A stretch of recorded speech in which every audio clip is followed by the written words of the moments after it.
For the Rebel.media, I'm Ezra Levant, standing outside the Old Bailey in London. I am here once again. I've probably been to London almost 10 times now, covering Tommy Robinson's various travails.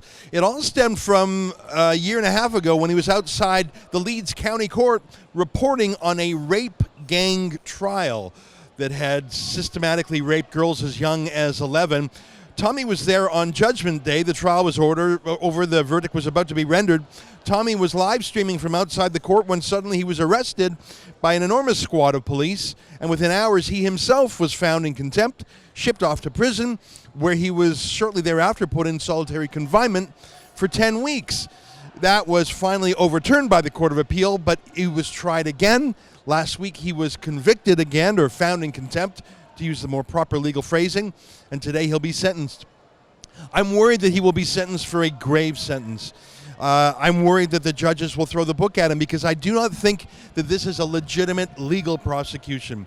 I've studied British contempt of court cases going back many years, and I cannot find a case that has been as prosecuted as obsessively as this. The tradition in British contempt of court cases, if the dozens of cases I've read are any guide, is that the judges want the contemner, that's the person who's done something wrong, to simply remedy their conduct, take down a publication, stop doing a certain thing.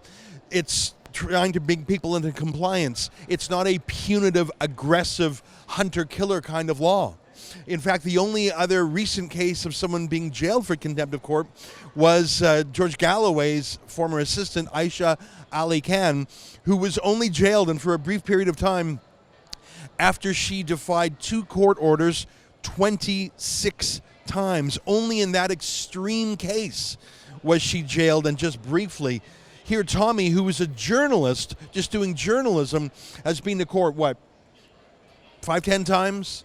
Has spent over £100,000 surely, much more than that, in legal fees, and they want to put him away in prison, and in prison in solitary confinement. This is unheard of, and it cannot be called legal. It is a political prosecution, and I am sorry to say the United Kingdom is not free anymore. It's partly free, it's largely free, it's mostly free. But when the state has decided that someone is an enemy, they'll do whatever they have to do to put them away. And I'm worried that Tommy Robinson may well be murdered in prison. Many of the UK prisons are dominated by Muslim gangs who have sworn to kill Tommy. In fact, that's why the governor of one of the prisons stashed him in solitary confinement, a small box for 23 and a half hours a day, ostensibly for his own protection. If we had heard that a citizen journalist in Russia or Venezuela or Iran had been tried, 10 times for the crime of journalism and had been thrown in prison in solitary confinement, we would rightly call that a political prisoner. Well, that's what's happening here in the UK. I don't know if you can see behind me, a fairly large crowd has gathered. It's only 8:34 here in the morning in the UK. I should tell you, I notice a few differences. First of all, this is a very serious fence that's being erected here. There's a young cop who's screwing these plastic ties here. These weren't here last time. People are not allowed on this part of the street. It's clear to me that the police are expecting a very rambunctious crowd when the sentence comes down. These plastic tabs obviously are designed to make sure these metal fences stay together in case they're pushed.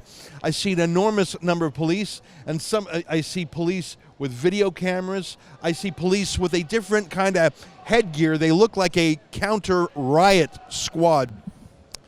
Frankly, I'm not surprised. I think enough Brits have come to see this as a political prosecution and see the police as political actors, not neutral enforcers of the law. These police have body armor, riot batons, in a manner that was not evident last time.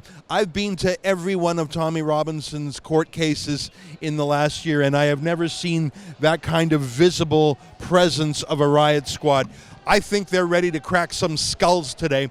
Of course, the police would love to crack Tommy's skull. They wouldn't be able to get away with that. They'll throw him into the general population of the prison to take care of that. But I have to say, I predict there's going to be rough times on the street outside the Old Bailey today. I wanted to tell you one flicker of hope in this desolate report, and that was yesterday.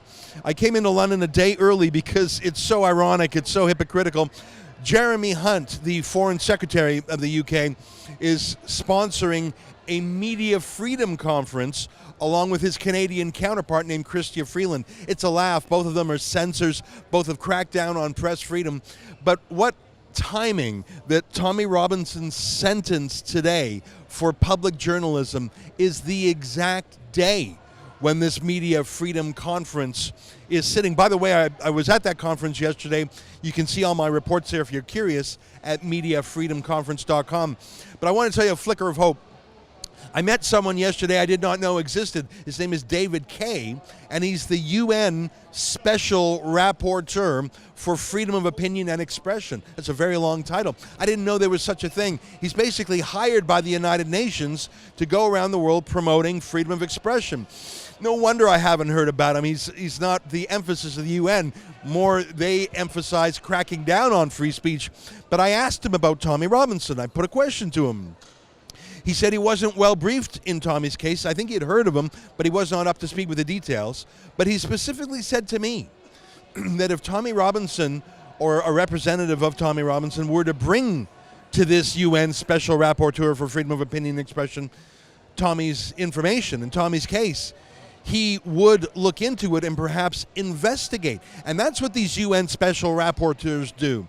They inspect problems amongst the 200 or so member states of the UN. So perhaps David Kay, the ambassador, would take up Tommy's case. I don't think that would stop the UK. I think they regard Tommy as an enemy of the state, and they'll do whatever it takes to shut him up. What I don't know is how they're going to shut up hundreds of people who are already gathered here and the many thousands more who can't be here, and indeed, I dare say, the millions around the world who have started to focus on Tommy's case. I'll be in the courtroom for the sentencing hearing. I don't expect it to be a very long hearing today. It might be over as soon as half an hour. It might be a couple hours.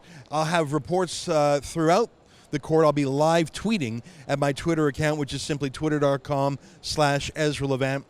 I'll have these videos up on our special page called realreporters.uk, and I'll try and come out during breaks to give other video updates. On behalf of the rebels all around the world, keep watching and go to realreporters.uk. Unfortunately, I'm back in London for another Tommy Robinson hearing. This time it's his sentencing hearing. There are a gaggle of hostile British media here who will be jubilant. I'll do my best to tell you the truth. If you can help cover the costs of my travel to come over here, I'd be most grateful. Please go to realreporters.uk where you can see all my videos on the subject and help chip in.